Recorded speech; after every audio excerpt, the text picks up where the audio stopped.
Welcome to the Sisterhood of Sweat. I am here today with Esther Blum. Esther Blum is an integrative dietitian and high performance coach. She currently maintains a virtual practice where she helps people permanently lose weight, balance hormones, heal the gut, and reverse chronic health struggles. Esther believes that diet and supplements are the foundation to healing, but treating the whole person is paramount. Esther is the best-selling author of 4 books: Cavewomen Don't Get Fat, Eat, Drink, and Be Gorgeous, Secrets of Gorgeous, and the Eat, Drink, and Be Gorgeous Project. Widely respected as an industry expert, Esther was voted Best Nutritionist by Manhattan Magazine. She has appeared on Dr. Oz, The Today Show, A Healthy You with Carol Alt, The Isaac Show, ABC TV, Fox 5, Good Day New York, and Fox News Live. Esther is an in-demand authority frequently quoted in E Online, In Touch, Time Magazine, The New York Post, The Los Angeles Times, In Style, Bazaar, Self, Fitness, Marie Claire, and Cosmo. Esther received a Bachelor of Science in Clinical Nutrition from Simon's College in Boston and is a graduate of New York University, where she received her Master of Science in Clinical Nutrition. Esther is credentialed as a registered dietitian, a certified dietitian nutritionist, and a certified nutrition specialist. The certification from the Board for Certification of Nutrition Specialists. She is also a member of the American Dietetic Association, Dietitians in Functional Medicine, Nutritionists in Complementary Care, and the Connecticut Dietetic Association. Esther lives in Connecticut with her family, where she can be seen cooking up a storm, going for long hikes, and blasting 80s music by the fire pit. And that is after my own heart. My husband and I were riding around in our convertible with the top down on Saturday, which is like our fun day to go work out outdoors. And he was cracking me up singing the 80s music. And I'm an 80s baby. So, I really gelled with Esther today. I had the best time with Esther today. You guys are going to love her. She is not only funny, but she is so knowledgeable about all things hormones. You got that right. We talked about the dreaded gremlins of menopause and perimenopause and just having a hormonal imbalance in general. So hello, if you're a woman, at some point you've probably experienced this, right? So we talked in general about belly fat, hot flashes, our gut health, moodiness, brain fog, and vaginal dryness, sleep, why it's important, and what the benefits are from getting better sleep that you might not originally know. And we talked about your bone density and the fact that at some point you'll get through this stage and come out on the other side. So many tips, so much science, so many things to help a girl out. And so if you're having these hot flashes and you can't sleep at night and you're getting crabby and having brain fog, we have some solutions for you today. Esther was off the hook with her advice and information. I really feel like this is going to help some of you today. So make sure to get a notebook, a pen, and take some notes. And she's offering a consultation to 7 of you, a 30-minute consult. So I would grab that.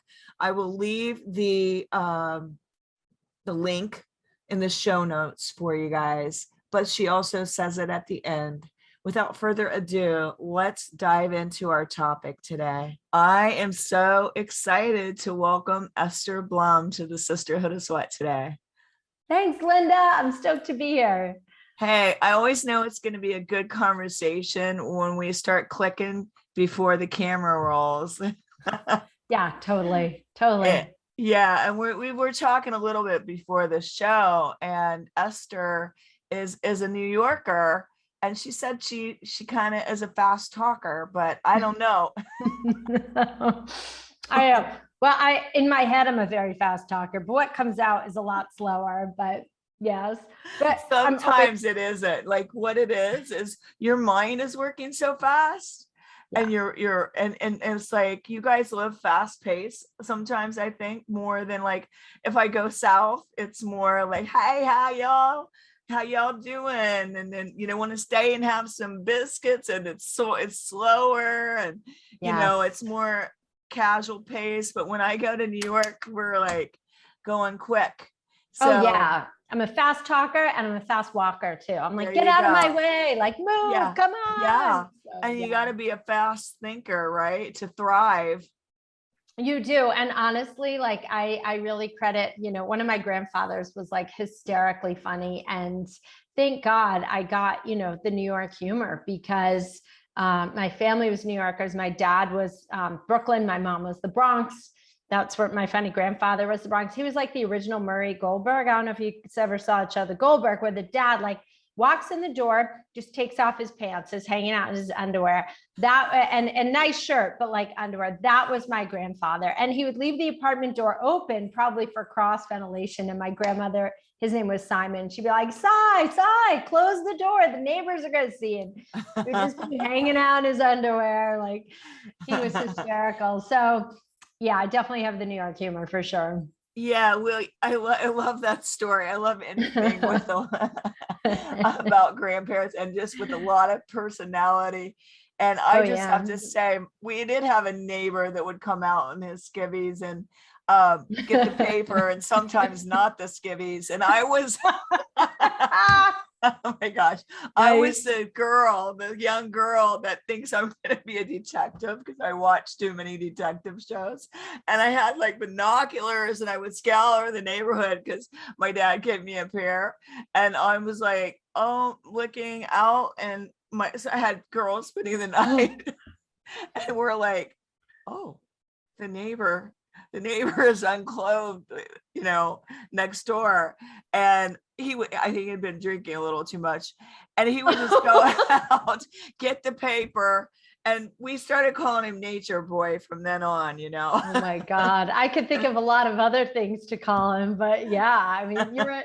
Well, I could see like one of these like, what's that? The other one's like, I don't know, but it needs some ironing. So because I was that girl, I say to my husband, like, oh honey, no, you not run through the house in front of we there could be other little kids like me. You gotta That's right. just That's right. watch your P's and Q's. Yeah. And but I don't think cave women were probably watching all minding their manners. And I love the premise of your book about eating paleo. And can you give us a little Yeah. bit of what made you decide to write your book, uh, and tell us a little bit about the Cave Woman.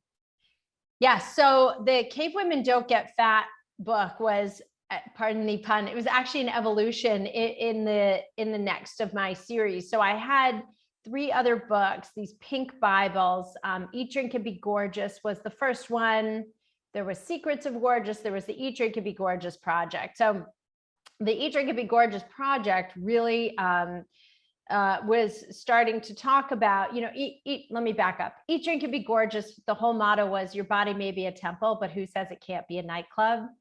And so that was very much my life in the 20s. Sex and the City was out. I really connected to Carrie Bradshaw as my inspiration. And there were chapters in there on hangover Oh, I love that. recovery.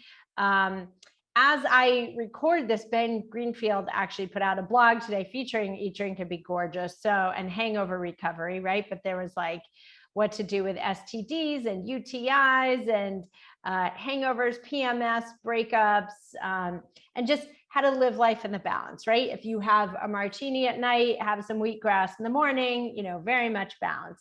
So by the time I got to the Eat, Drink, and Be Gorgeous project, that was more like talking about the importance of lifting weights, adding in, optimizing your protein intake. And it had 4 different meal plans of, just a balanced meal plan. One, if you want to lean out, one, if you want to pack on muscle, and just a gluten-free one as well. So it really started traversing down that path, so that by the time I wrote Cavewomen Don't Get Fat, that's a hardcore paleo diet book for women, because most of the studies, the research studies, this is where women are so grossly underserved.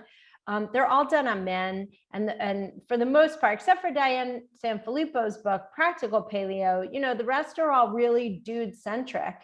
And I was like, I got to talk about, and Diane's book is amazing for like recipes and meal planning and kind of decoding your poops and all this great stuff. But I was like, I want to talk about the hormone impact of what happens to our bodies. And now, especially, I'm working with primarily menopausal women. Right. What happens? Yeah. So what happens to our bodies as we go down the road of being in our 40s and 50s? And so Cavewomen really taught women to find their own unique carb tolerance, because our sensitivity to carbs changes the second half of the month if you're menstruating. And it definitely changes once you hit menopause and your hormones go rock bottom. Oh, for sure. Oh, we got to talk all things hormones and hot flashes. Well, let me think. Let's start with, where do you want to go? Well, let's start go with belly fat. Let's just go right for the jugular. What in the heck? You have a thin belly your whole life. You eat, maybe you eat decent, you exercise, you're walking, whatever. And then you hit menopause and you're like, what the freak? I have a muffin top. What is going on? Why do women, when they hit menopause, why are they getting all this belly fat, and how can they get rid of it? So some of it is actually bloating, because your estrogen, when your estrogen and progesterone levels decline, it changes the composition of the wall, of the intestinal wall of your small intestines, and you lose that mucosal barrier, or it decreases a lot. So that means you develop all these food intolerances. Like a lot of women who are like, I never had a problem with gluten and dairy, and now it just puffs me out, bloats me out. You can develop food sensitivities, and also your neurotransmitter levels decline. So as you're lessening your production of progesterone in particular, progesterone is a precursor to GABA, which is a very calming neurotransmitter that helps you fall and stay asleep. So once your sleep is disrupted, and let's say your estrogen levels plummet too, or they're kind of doing the roller coaster ride, you develop hot flashes, which also wake you up from your sound sleep. And then as a result, your blood sugar metabolism and regulation in particular starts to decline, and your cortisol levels go up. So think about, right? Because you don't have estrogen anymore. And that's so correct. That was what dealt with some of that. And now your cortisol is majorly spiking. Yes. So that's causing also the belly fat. When you've got high cortisol, yes, it loves to eat up muscle and store your food as fat. And so, and especially if you're someone who is used to chugging a lot of coffee and booze, those two, though delectable and delightful, I know, can be really, really problematic for hormone management. Now, I also see menopausal women who are just so depleted, right? And the adrenals, right? Once your ovaries stop making all that beautiful estrogen and progesterone, which are protective against the gain of body fat and extra weight. So once those decrease, right, your adrenal glands will start sputtering out and being like, okay, I think I got some life left, right? I can still light a little fire and eke out a little more hormone production from there.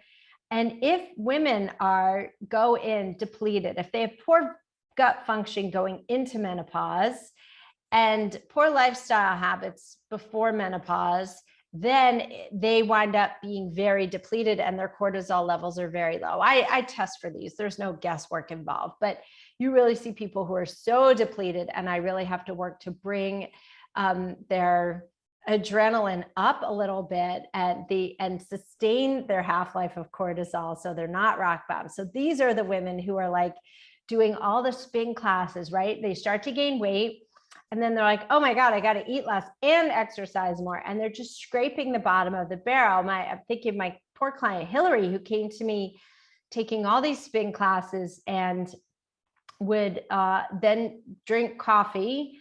And then she'd be like, hey, I feel so great. And at 3 or 4, she would be exhausted. She would literally be weepy. She'd be irritable and was like, why can't I control my moods? Why can't I regulate? Well, she was drinking a ton of coffee, and that Starbucks just was like kicking her butt. You know, she felt like $1 million for 2 hours, and the crash happened hard. And burn. And she also didn't have the stamina. I was like, you have no gas in your tank. You know, her cortisol was it started out great in the morning because she had that coffee hit, and then just bottomed out by 3 p.m. So I actually took her off the intense spin. I said, if you really love bike riding, just lower the intensity and the duration, and do a lot more walking and weights. And I had her trainer modify her, and then she was able to sustain her energy much better. The weepiness went away, and we got her on hormones also. I put her on hormone replacement. She was a great candidate for it. And like, her moods were just so much more stable. She was a different person by the time we were done working together. So, and she did lose, you know, a good 5 pounds. She wasn't super overweight, but, you know, so I gave up the coffee because, you know, it spikes your cortisol 27%. It does. It really, I don't even tolerate it. I drink. So for those of you who are listening and thinking, well, I'm not giving up my coffee. I'm not giving up my coffee, or like, give me something else. So green tea, much lower in caffeine. I really like, I don't know if you've ever tried this. I really love the Four Sigmatic. Yeah, I do. I like the mushroom coffee. Yes. I actually have it in my show notes usually. Yeah, so I don't even do mushroom coffee. I do, which has like lion's mane and coffee, because that still has caffeine. So I do just the Perform. It's cacao and cordyceps. There's like no caffeine, because I feel so crummy on it. That's so funny. On caffeine. Yeah, that's so funny that you said the cordyceps, because yeah. What really helped me, because I quit it last year for a while, but then I was like, I don't see a difference. I love my coffee. I'm going back. Yeah.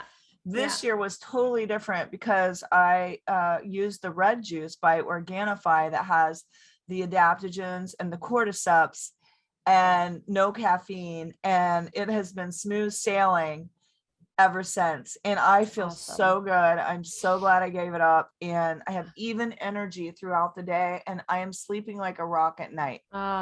Girlfriend, that is the best.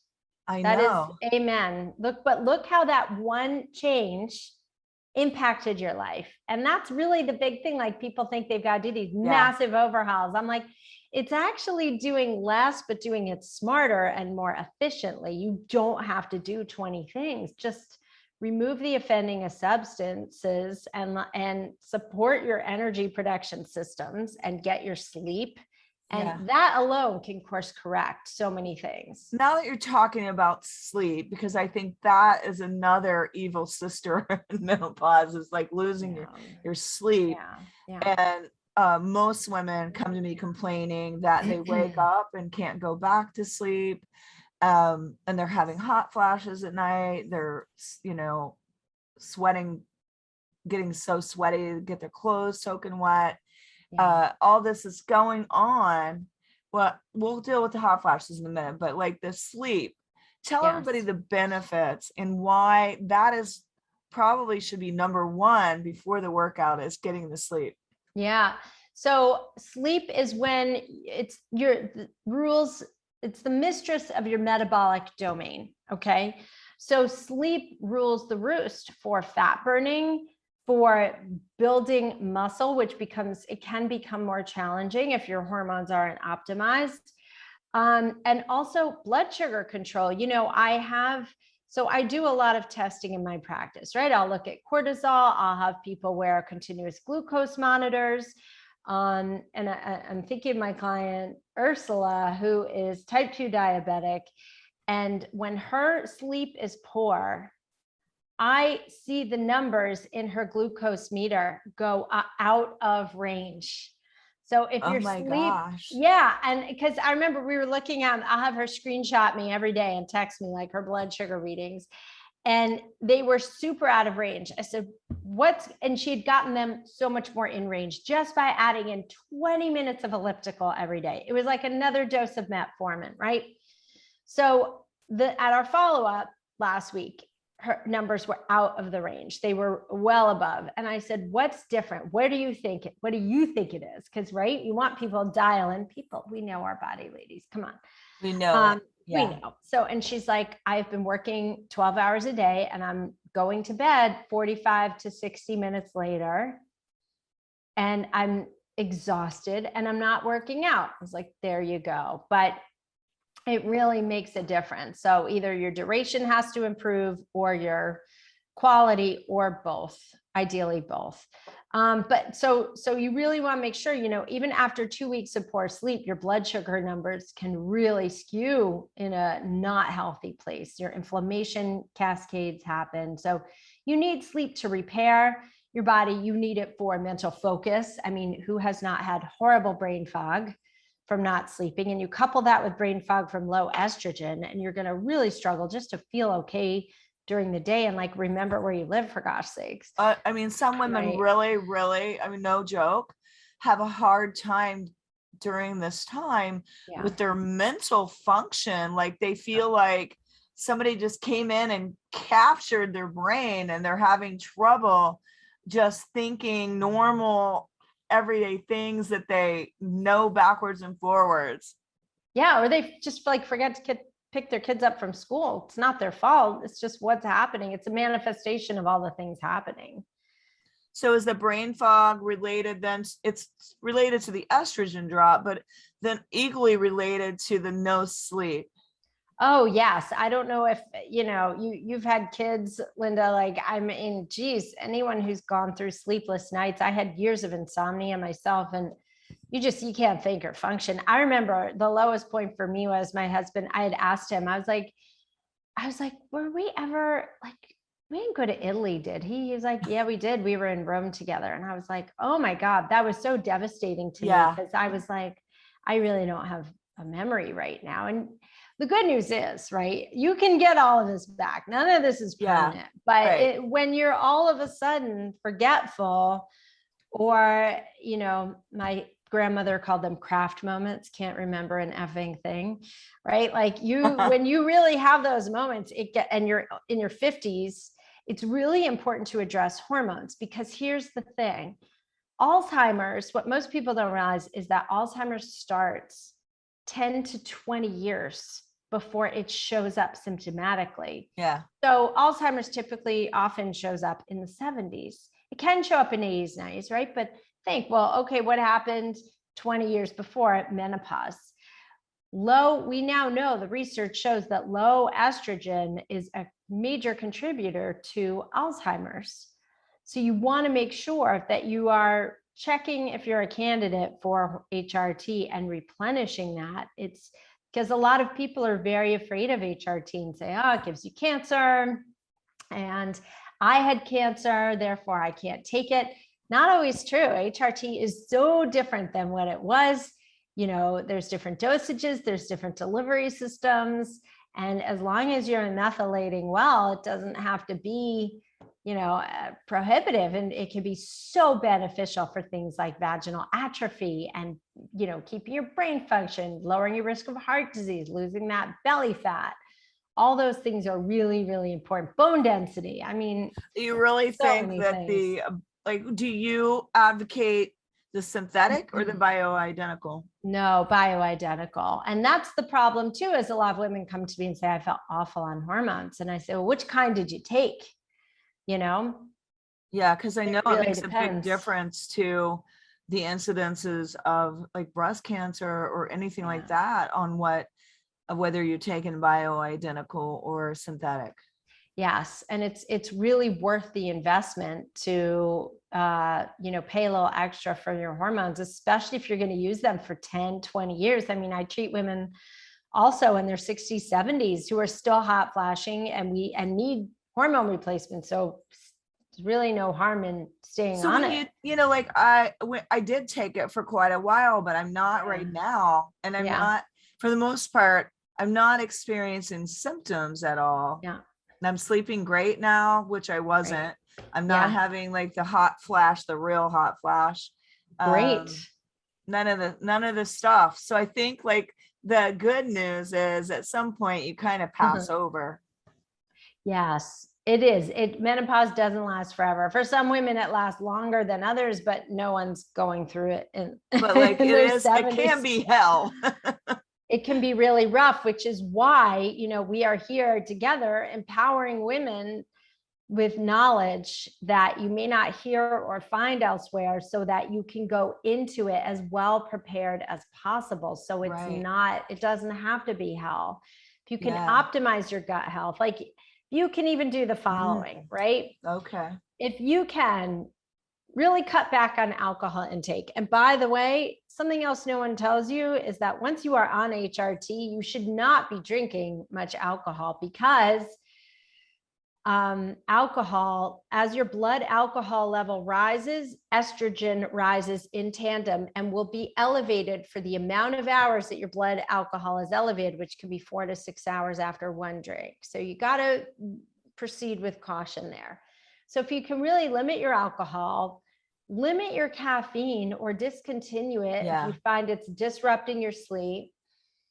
I think it is a major disruptor for your sleep. It is.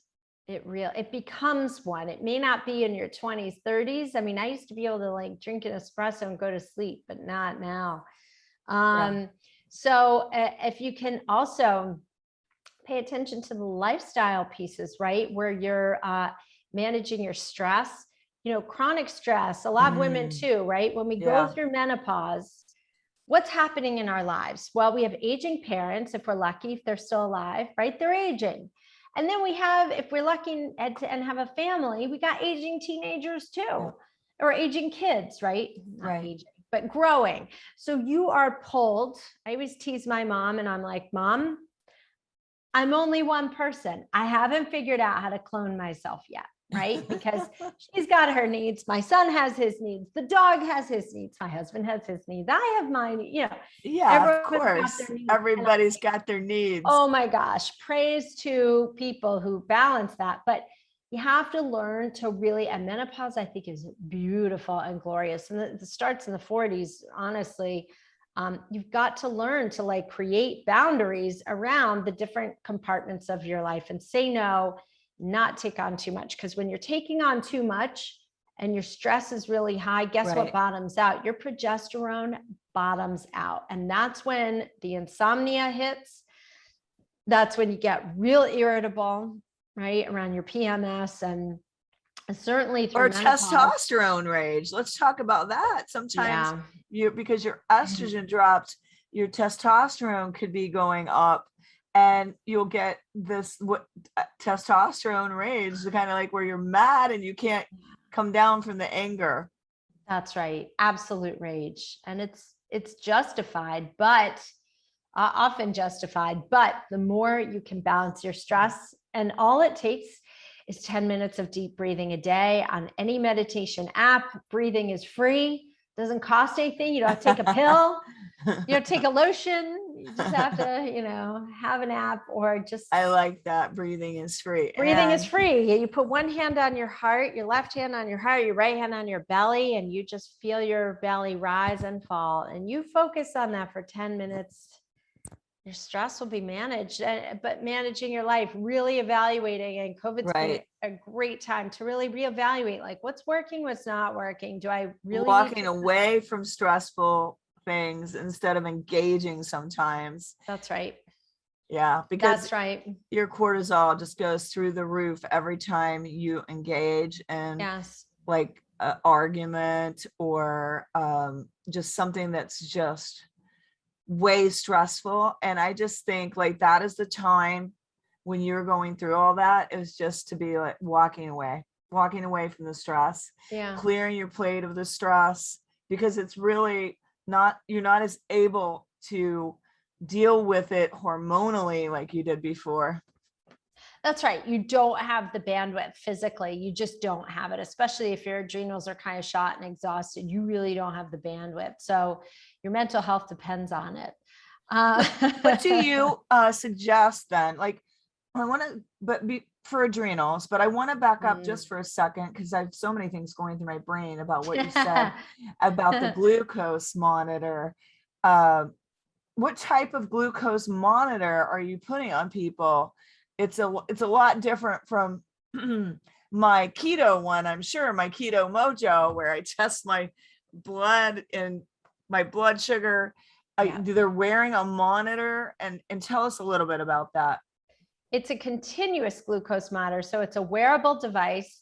The application has a needle that is so tiny, you don't even feel it go in. And it's a little disc, and it should be no more than 6 inches from your elbow. And the applicator just pops it on. It has an adhesive backing, so it stays for 2 weeks.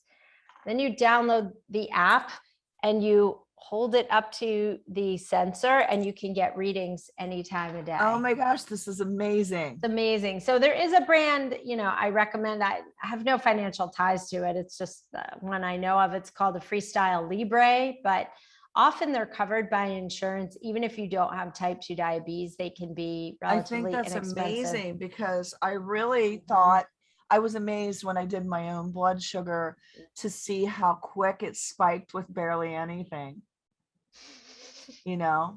after fasting. And so I think that you're testing people just all the time, like just their regular life. Yes. And it's going to show them what's spiking. Do they have to then detail their foods? Yes, I have them keep a food log, and I have them keep an exercise log. And I did this. So my rule is I don't ask my clients to do anything I don't do myself. So I tested myself, of course. And even I noticed the difference, like before and after exercise. I mean, oh my gosh, I would eat a meal, would eat my breakfast, my sugar would go up to 110, right? Then I would go for like a 45-minute walk. I would come back, it'd be 79. And even, I see it in my clients with type 2 diabetes, but this is like one of my favorite stories. If you've listened to my podcast, I tell this story over and over again about this study, which is there were 2 control groups. Group A took metformin and did not lift weights. Group B lifted weights and did not take metformin. And group B, which had more skeletal muscle mass, had better blood sugar control.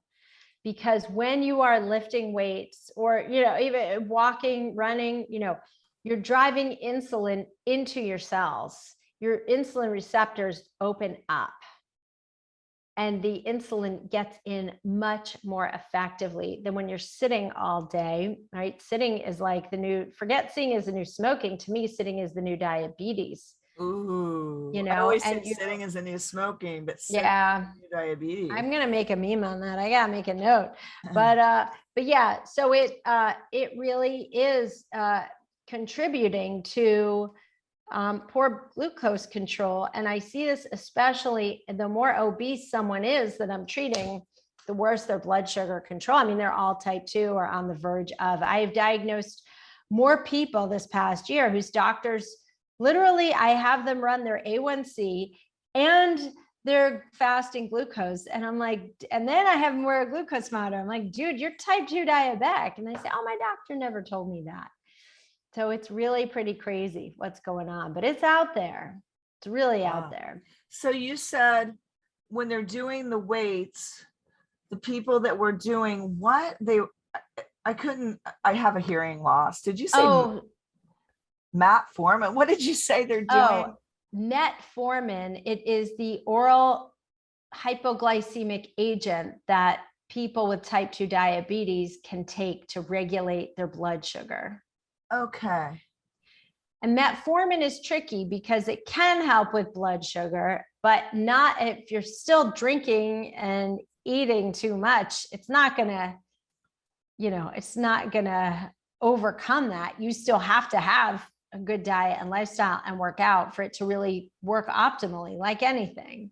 Yeah. I mean, what do you think about berberine? I take that. Yo, I love berberine, and berberine's really great for gut health too. Yeah. So I Oh, love berberine good. for blood sugar control. It's great. So talking gut health, because that does definitely change in menopause. Yeah. Why does it change? And what can we do about it? So it's linked to, as estrogen and progesterone levels decline, you lose that beautiful mucosal lining in your small intestines. You absorb your nutrients differently. You can have some inflammation or leaky gut. And also, after the age of 30, 40, our levels of hydrochloric acid production decline, and they decline with chronic stress too. Because think about it.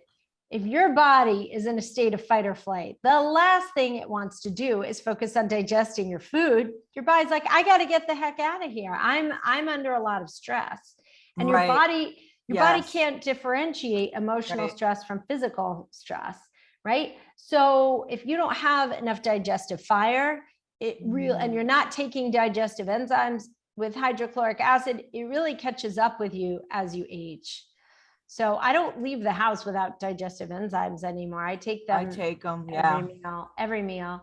But you really need to have also healthy amounts of acidity in your gut, because that fends off foreign pathogens like H. pylori or, dysbiosis, candida, SIBO, all of those. You need a healthy digestive tract with good fire. So you're saying acidity in the gut. Yes. Besides taking your digestive enzymes Yeah. and eating alkaline, how do we get acidity in the gut? What is the best? Give me a couple of the best ways. Yeah, well, you want to stimulate gallbladder function. So you do that by eating bitter vegetables or bitter foods. Now, the American palate knows sweet and salty, but we don't understand bitter. We're like, bitter, that tastes awful. Well, guess what? Let food be thy medicine and medicine be thy Like food. And kale or like yeah, lemon or yep. So kale, kale is Swiss. like my new best BFF. Yeah, well, not everyone loves it. I get it. So Swiss chard is actually pretty mild, or rainbow chard, and kind of tastes like spinach. That's much more palatable for people.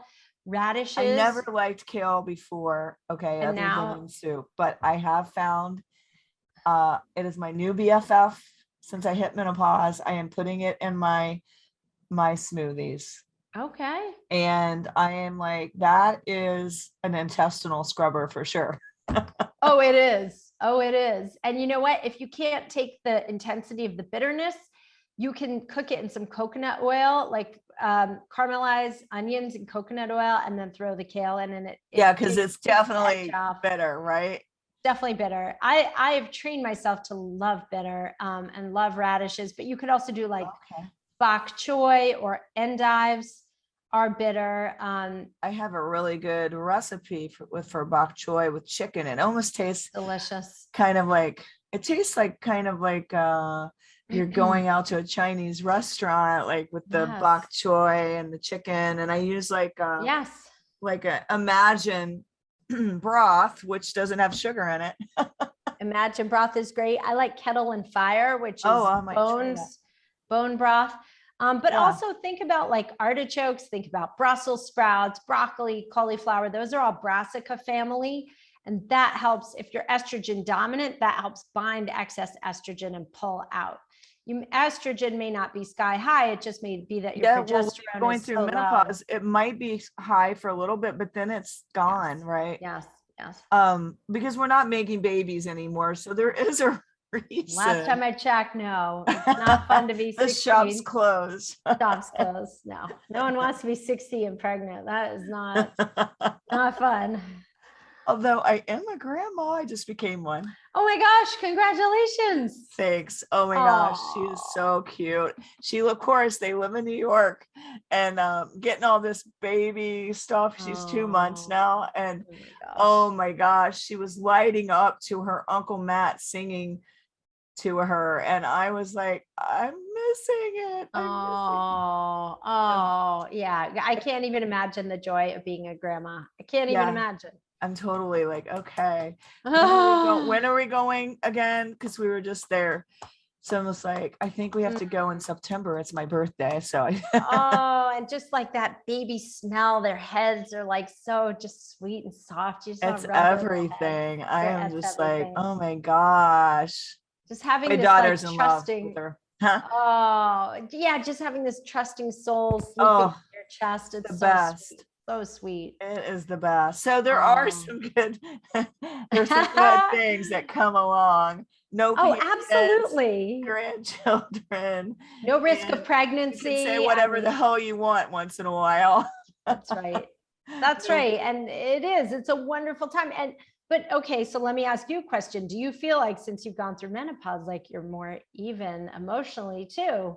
Do you yeah. Oh notice a my gosh. change? Now that's come now where and I'm not on any HRT right now because I just thought, let Yeah. me just see. And I got off and I'm just like totally fine. I'm so freaking even kill. It's ridiculous. Oh, that's amazing. Yeah. So like Amazing. you really the things that upset you before, it's just like a non-event. Like you're just Yeah. like, you know, That's so eh. great. So, ladies listening, there's a lot of hope for you. And after the storm, you got to go through sometimes a little bit of rain to get to the rainbow, but it's coming. Yeah, I think that's the thing people don't realize. It's like this thing that you fear because you hear about it, like it's the green monster with all these horns. And it does feel that way a little bit at first. It's kind of like when you were Yeah. 13 and you went through all the changes to become a woman, and Yes. or however old you were. I hear Yeah. they're changing quicker these days, but Yeah. no matter when it comes, I think just having some simple solutions, to deal with it, Yeah. and some knowledge and knowing that it isn't going to last forever. Right. Right. And to really and that's the thing, again, that's why this podcast is so helpful, because speaking to women who have gone the path before you and understanding, everyone's journey is really unique, right? I know, like you, probably plenty of women, and it was like, oh, my period just stopped and that was it. Other women were like really in the weeds and really struggling with all the symptoms we mentioned and the weight gain. But it does, ladies, for those of you who gain weight during menopause, you will lose it when your estrogen stabilizes. You do. It's temporary. It's uncomfortable, and you may not feel like your usual or your best or sexiest self, but I promise you, it's so possible to, get your groove back and really hit your stride again. For sure. What are ways for women to stabilize the estrogen? What are besides sleep and not eating sugar? What are some other ways? Are you talking about premenopause or postmenopause? So let's say they're in menopause and they need to stabilize the estrogen that is just all over the place. Hormone. Well, you want to get your hormones checked. Menopause, the definition of menopause is 12 months consecutively without a period. So once you have achieved that, you can go on hormone replacement therapy and use bioidentical estrogen. Now, some women don't necessarily also have to wait. It really depends. Okay. And especially if you're having vaginal dryness is one of your symptoms, you can use 0.5 milligrams of an estriol insert. Estriol is a very weak form of estrogen. You can insert it vaginally at bedtime, and it's not hormone replacement by any means, but it will alleviate the vaginal dryness and prevent atrophy. And where can they get that? Usually through a practitioner, for sure. Yeah, I figured they probably had to get a prescription of some sort.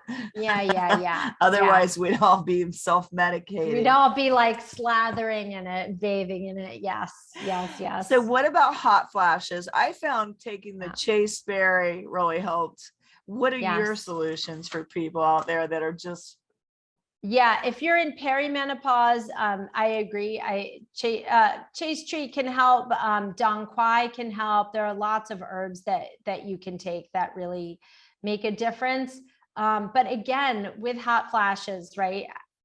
Keto can be good initially, maybe not long-term, but initially it helps a lot of my clients with hot flashes.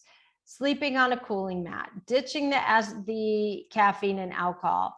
not because it's going to raise your estrogen, but because it will decrease your symptoms and how the brain is expressing your hot flashes, for sure. Managing your stress, all of those things make a huge, huge difference. And so we covered, let's just make sure we haven't missed any of the gremlins of the hot flashes, the vaginal dryness, right? We've talked about memory loss, the memory, the the cortisol belly.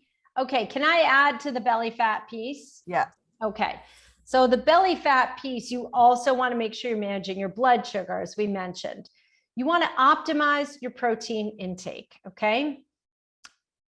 Protein optimized doesn't mean, you know, a bowl of cereal or oats for breakfast and a salad with 1 egg for lunch. It means, and then dinner's your big protein of a piece of fish or chicken.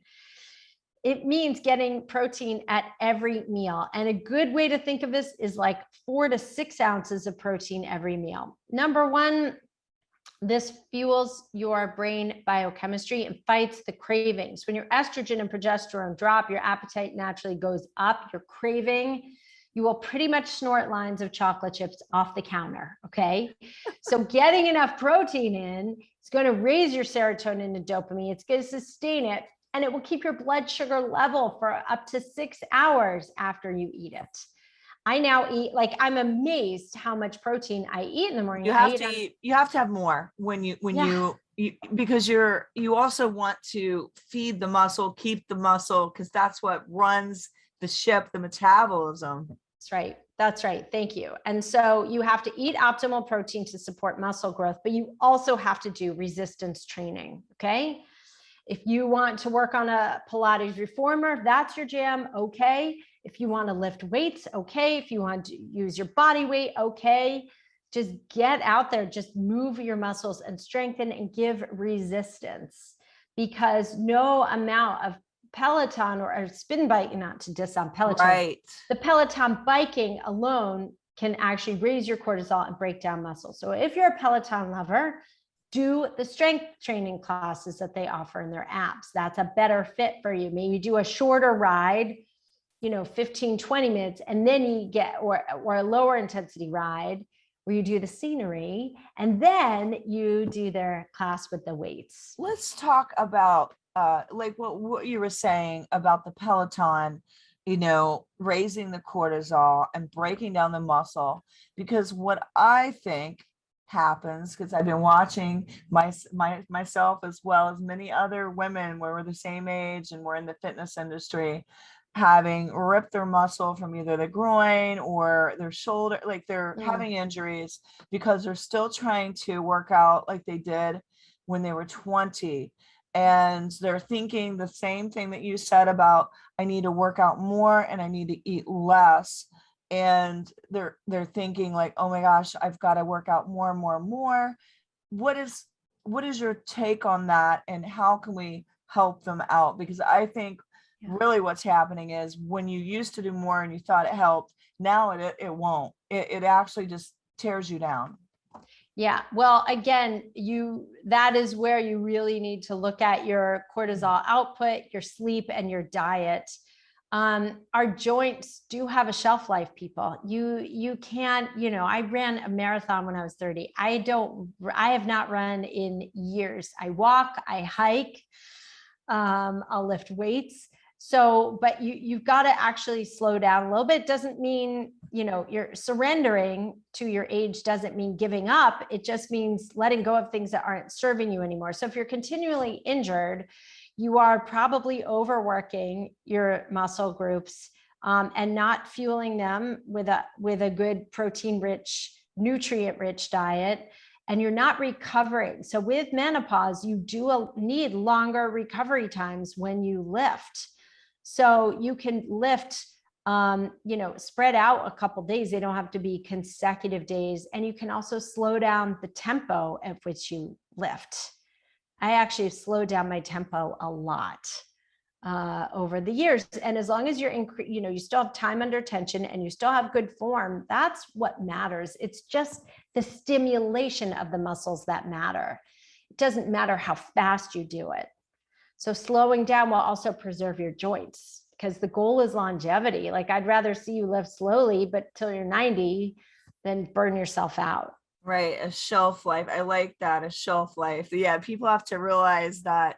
And that's what I try to teach. I'm like, wait, let's do that a little differently. You're totally killing your joints. And when you're 30, you don't really think about it. You think it's that, but it's it's really something you need to think about, because long term, like you said, you're going to kill your joints, and then they're not going to serve you in your old age. That's right. And again, with declining hormones does come more joint aches and pains. So you want to make sure you're really like taking beautiful care of your joints. My other grandfather, he lived to be 105 and a half and was like totally lucid. He was a doctor. He did surgery till he was 80, and he practiced medicine. Oh my gosh, that's amazing. 4 days a week. Yeah. Till he was 95 and a half. And then he painted the last 10 years full time. So, and he would always say, if you want to be an old person, you have to live like an old person. Now, he's interesting to me. He didn't really exercise much, but I like all these, my grandparents, all these sayings. I like that. If you want to live to be an old person, you got to live like an old person. And he would get so mad at me when I was training for the marathon. He was like, you're going to die. Your heart's going to get so enlarged. You're going to have a massive heart attack. I was like, it's okay. I'm really okay. But I was very careful about it too, and trained in a lower heart rate, and like was really, really careful with my nutrition. And, you gotta be careful. You can't mess around. I love that. Now, I wouldn't be, doing you justice if we didn't go back into the Cavewoman a little bit. You wrote this book, and it's kind of on the premise of how cave women ate. Tell us real quick before I let you go, just a brief summary of, if somebody out there, like, is that good for menopause, eating paleo? Yeah. Yes. Paleo is a wonderful adjunct to, or a wonderful complement to menopause, because it's real food. It's how our ancestors ate. They ate nutrient dense foods. So heavy animal protein, organ meats, eggs, as well as vegetables, right? Low glycemic fruits like berries. And it also was free of grains. Yeah. And lectins. So no legumes or beans, although if you tolerate them, I have no problem with you eating them. Not everyone has a problem with lectins. And roots and tubers. So sweet potatoes, white potatoes, taro root, turnips, parsnips. We're not truly mimicking. We're not eating a true paleo diet, because food has been somewhat modernized. Carrots used to be a very bitter vegetable, and now they're a lot more sweet naturally. They taste like sugar. Yeah, it's not perfect, but think of it this way, right? If you're not eating foods with a label, if the ingredient is meat, right? 5 ingredients or less, you're going to be healthy, It's so much better for you than oh my God, all the processed crap. Yeah, your inflammatory markers will be non-existent. Your autoimmune conditions go into remission. You're not eating, if you do have a sweetener, it's like raw maple syrup or honey. But if you think about how hard it is to get honey out of a hive when you're a caveman, not a lot of people ate a lot of honey. And if they did, it was in very small portions. So it's real food at the end of the day. And that is good for anybody at any age. It helps with brain biochemistry. It helps with mood, PMS, hormone balance, building muscle. Look at what a bodybuilder eats. They're eating real food. They're not eating. Right. It is. And what? I'm not a big shake person, but I have been doing this bone broth protein. Yeah. And putting in kale. Yeah. Because I really don't like kale. So I'm like, I'm getting this kale in, and it totally makes you regular. Yes. So that's another thing that happens in menopause too, is a lot of constipation and reflux too. So that's another reason why it's good to really look into and test your gut health. But most people are very deficient in magnesium anyway. It's not in our soils anymore. So, taking 400 milligrams at bedtime will not only help you sleep, but it will also help you wake up and like clean out your bowels. So you're much more regular that way too. And I also find like the reason why I have the sponsor Dr. O'Hara's probiotics is because I take it's their probiotic is fermented from food, which is a better probiotic because it's made from food. So your body is going to assimilate it, and you're not going to get like SIBO or something like in your intestines where they start to kind of bloat. So I like the Dr. O'Hara's just for that reason. I don't have to refrigerate it, but I found it also helps me with my digestion. Yes. Yep. Absolutely. Yeah. So give us just one tip to leave everybody with, and then where can they find you on social media, and what type of courses do you offer? Yeah. So the take home that I really love to lead people with is a bit of inspiration, which is that there's nothing or very little within you that cannot be reversed when your body is given the right tools to do so. Your body is so innately and intricately and beautifully designed to be in balance at all times. Your body's always working for you. So if something's not right, find a practitioner who will listen to you and will take that into account and take your symptoms and who you are as a whole person into account, run some tests, and put you on a treatment plan. Okay. So that's how I work with my own patients too, is really just optimizing their weight and body composition by balancing hormones and fixing the gut.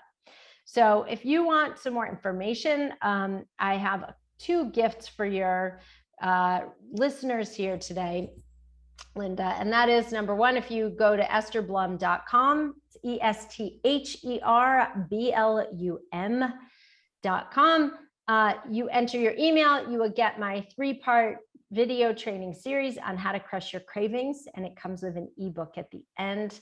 And that is it's not only about crushing your sugar cravings, it's really about optimizing your health and your digestion, and really busting up those stubborn cravings, okay, in 3 days or less. It usually takes about 24 hours. Number 2 is, for 7 of your listeners, I've opened up my calendar for a 30-minute complimentary consultation. This is where you come to the call and you say, these are the issues I need to work on. And you leave the call with 3 actionable steps that are customized to you to help you get results along those lines. That's amazing. You guys should totally take advantage of that. That was going to be my next question, is how does they can work with you online? Yes. So if you want that consultation, you go to estherblum.com/call, CALL, and that will pop you into my calendar. So if people want to work with me, yes, I work with people virtually. I mail test kits to their homes. We do telemedicine. It's so easy. So you don't even have to leave your home to do most of these tests, which is great. That's amazing. And I think you'll get some calls. I mean, I'm telling you, this is my tribe. Wow. That's why we're the sisterhood of sweat. Of sweat, baby. Yes. Sweat, baby. And it's also, my acronym stands for Strong Women, Empowering, Achieving Together. And I feel like that's what we did today. And you rocked it out. I loved the whole hour. I think it was so powerful and informational. I really appreciate how much you are like honing in on your craft. Oh, thank you. I so appreciate being here, because I feel like women need a lot of help. And this arena is it's really not discussed enough. So we need to keep giving women the tools to navigate through this and do it feeling well throughout, not feeling, out of sorts. We want everyone to be optimized, not just, okay. And just for the funny joke of it all, you might not remember whatever happened years from now. Like when my mom told me, I don't remember. Like, she doesn't remember anything about it. Oh my gosh. So that's why it's so important for real that we talk about it now, like, because I feel like it's been this taboo conversation for so long.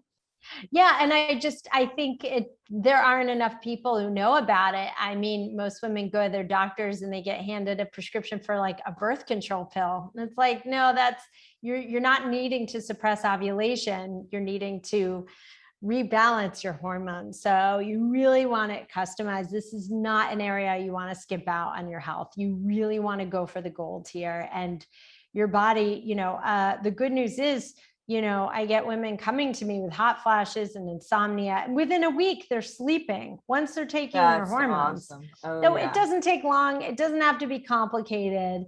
And they're just like, thank you. I feel like myself again. And my libido is coming back. So my husband thanks you too.